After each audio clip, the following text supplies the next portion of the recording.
Hello बच्चों, let's read the question. The question is the equation of a longitudinal standing wave due to superposition of the progressive wave produced by two sources of sound is given by s equals to minus 20 sine 10 pi x sine 100 pi t, where s is in the displacement from mean position measured in millimeter, x is in meter and t is in second.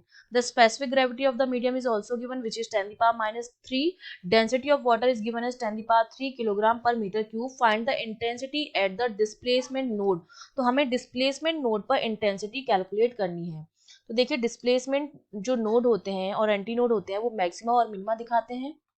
ठीक है.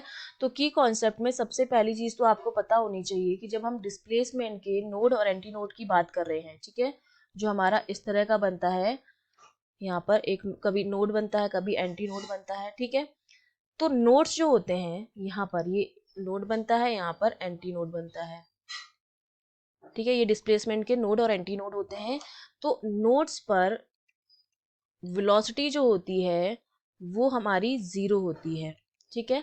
हम जानते हैं कि अगर मैं power की बात करूं तो पावर मेरी क्या होती है, पावर जो आएगी वो होती है एफ डॉट वी, जहां पर वी क्या है, वेलोसिटी है. तो पावर कितनी आ गई, जीरो आ गई. और अगर पावर जीरो है तो इंटेंसिटी मेरी जो होती है, अगर पावर के फॉर्म में लिखूं तो मेरी होती है पी अपॉन ए के बराबर.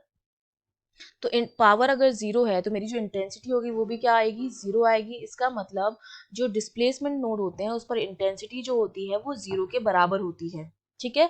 और अगर हम इस इंटेंसिटी के फॉर्मूले की बात करें तो हमारा जो फॉर्मूला होता है वो हम देते हैं p m square upon two rho v के फॉर्म में, जहां पर वी आपकी वेलोसिटी है, रो आपकी डेंसिटी है और पीएम जो आपका होता है वो आपका प्रेशर एम्पलीट्यूड होता है, सॉरी प्रेशर एम्पलीट्यूड होता है. ठीक है. तो यहाँ से इंटेंसिटी अगर हमें निकालनी, अगर होती है इंटेंसिटी, जैसे एंटी नोड पे इंटेंसिटी होती है तो वहां पर अगर हम इंटेंसिटी निकालते तो इस फॉर्मूले से निकालते. लेकिन जो नोड्स होते हैं वहां पर वेलोसिटी जीरो होती है.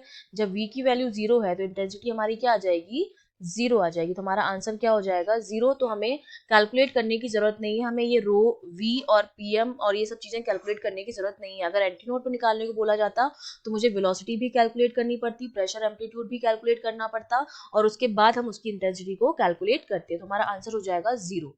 I hope you understood well. All the best.